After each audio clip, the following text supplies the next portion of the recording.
आज जो नागपुर में दंगाइयों ने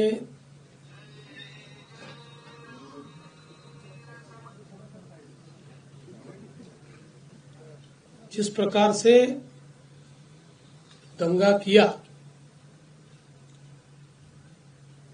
उसके बारे में एक वरिष्ठ स्तर की बैठक मैंने की है। हमारे सहयोगी मंत्री बावनकुळे जी भी उसमें उपस्थित थे। किस प्रकार की घटनाएं हुई, उन घटनाओं में अगर कोई लैप्सेस थे तो वो क्या थे, उन घटनाओं को किस प्रकार से रिस्पॉन्ड किया गया और घटनाओं के बाद अभी तक क्या कार्रवाई की गई, इसकी पूरी जानकारी मैंने प्राप्त की है। मेरे अपने कुछ ऑब्जर्वेशंस उस संदर्भ में थे, वो भी मैंने पुलिस आयुक्त और जो वरिष्ठ अधिकारी थे उन सबके सामने रखे हैं। मूल रूप से ये घटना जिस दिन घटी उस दिन सुबह औरंगजेब की एक प्रतीकात्मक कब्र जलाई गई और उसको जलाने के बाद कुछ लोगों ने उसके बारे में कंप्लेंट भी की। पुलिस ने नियम के अनुसार उस कंप्लेंट को एंटरटेन भी किया, लेकिन बाद में कुछ लोगों ने सोशल मीडिया का उपयोग करते हुए पॉडकास्ट और पोस्ट के माध्यम से ये औरंगजेब की प्रतीकात्मक कब्र नहीं जलाई गई तो इस पर दरगाह की चादर लगाई थी और उसमें कुरान की आयतें लिखी हुई थी, उसको जलाया गया। इस प्रकार का एक झूठा प्रचार किया और लोगों की भावनाओं को भड़काने का काम किया। शाम के समय नागपुर के कुछ इलाकों में लोग जमा हुए और दंगाइयों ने पत्थरबाजी की, गाड़ियों को तोड़ा, दुकानों पर हमला किया और बड़े पैमाने पर नुकसान करने का काम किया। पुलिस ने भी अच्छी कार्रवाई की। 4, साढ़े 4, 5 घंटे में पुलिस ने इस पर पूरा काबू लाया। उसके लिए आंसू गैस के गोले छोड़ने की बात हो या अलग अलग प्रकार से जो कार्रवाई करनी पड़ती है वो सारी कार्रवाई पुलिस ने की, जिसके कारण इसको काबू में लाया गया। इसमें बड़े पैमाने पर पुलिस घायल हुई। पुलिस के हमारे डीसीपी लेवल के 3 लोग और कुल मिलाकर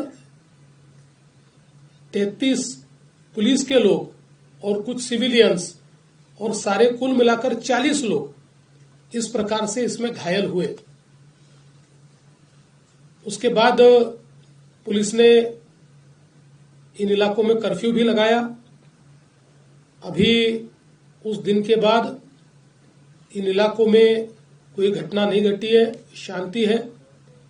लेकिन जो सीसीटीवी फुटेजेस हमारे पास उपलब्ध थे, अलग अलग लोगों ने वीडियोस दिए थे, उन वीडियोस को भी एनालाइज किया गया। पत्रकारों ने भी पुलिस के पास कुछ वीडियोस दिए, उसको भी एनालाइज करने के बाद जो दंगाई है उनकी पहचान कर ली गई है।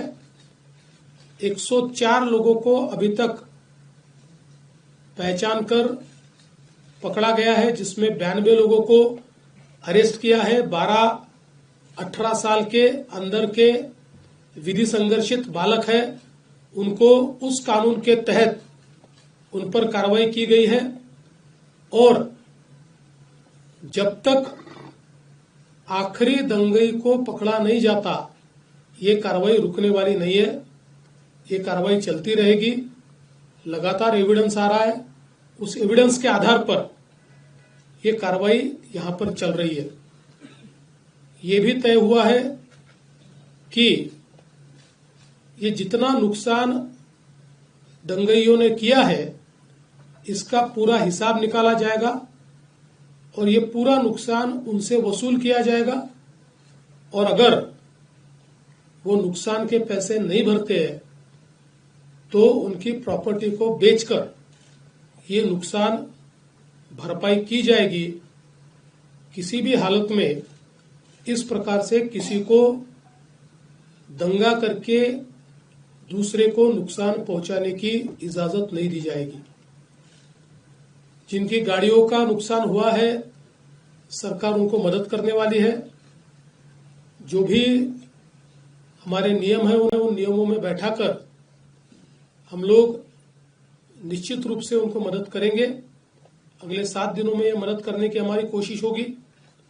और साथ साथ जिन लोगों ने सोशल मीडिया का उपयोग करते हुए इस प्रकार के पोस्ट किए जिसके कारण दंगे भड़के या दंगे भड़कने में या लोगों को भड़काने में जिनकी पोस्ट ने काम किया है, ऐसे लोगों को भी हम लोग सह आरोपी बनाएंगे, को एक्यूज बनाएंगे और उनको भी दंगे का आरोपी माना जाएगा। करीब 68 पोस्ट ये अभी तक आइडेंटिफाई करके उसको डिलीट किया गया है। कुछ आइडेंटिफिकेशन अभी भी जारी है। वो आइडेंटिफिकेशन होने के बाद उस पर भी कार्रवाई की जाएगी। नागपुर की एक अपनी संस्कृति है। 1992 के बाद नागपुर में कभी भी इस प्रकार के दंगे नहीं हुए। कभी छोटी मोटी घटना हुई होगी, लेकिन इस प्रकार से आगजनी करना, लोगों के गाड़ियों को तोड़ देना, पत्थरबाजी करना, ये किसी भी हालत में सहन नहीं किया जाएगा। और इस पर कड़ी से कड़ी कार्रवाई ये हमने शुरू कर दी है और ये जारी ही रहेगी जब तक हम लोग ये जो दंगे हैं इनको सबक नहीं सिखा देते। विशेष रूप से जिन्होंने पुलिस पर हमला किया है उनको तो निश्चित रूप से अपनी करतूत का भुगतान करना ही पड़ेगा। कड़ी से कड़ी धाराएं उन पर लगकर जब तक उनको कठोर से कठोर दंड नहीं होता तब तक हम लोग शांत नहीं बैठेंगे। सर, क्या इसमें विदेशी शक्तियों का भी जिक्र किया जा रहा है कि बांग्लादेश कनेक्शन जोड़ा जा रहा है, मालेगांव कनेक्शन जोड़ा जा रहा है, और क्या इसकी जांच नागपुर पुलिस के साथ साथ एनआईए भी कर रही है? क्या सर याला जोडून टेरर अँगल काय आहे का सर याच्यात? देखिए, इसमें अभी सारी तफ्तीश चल रही है। अब जो लोग अलग अलग प्रकार के पोस्ट करते हैं उनमें से कुछ लोगों के पोस्ट में कुछ ऐसी चीजें भी दिखाई पड़ी है कि जो बांग्लादेशी लगती है, पर आज इसमें बांग्लादेशी एंगल है या विदेशी हाथ है ऐसा कहना इस समय उचित नहीं होगा जब तक उसकी पूरी जांच नहीं हो जाती। इसलिए मुझे लगता है कि अभी जहां तक मालेगांव का सवाल है तो वो तो दिख ही रहा है, क्योंकि जो पार्टियां मालेगांव की इनको मदद कर रही है, इन्होंने वहां पर जो ऑफिस खोला है, जो आरोपी है, तो वो कनेक्शन तो बिल्कुल दिखाई पड़ रहा है।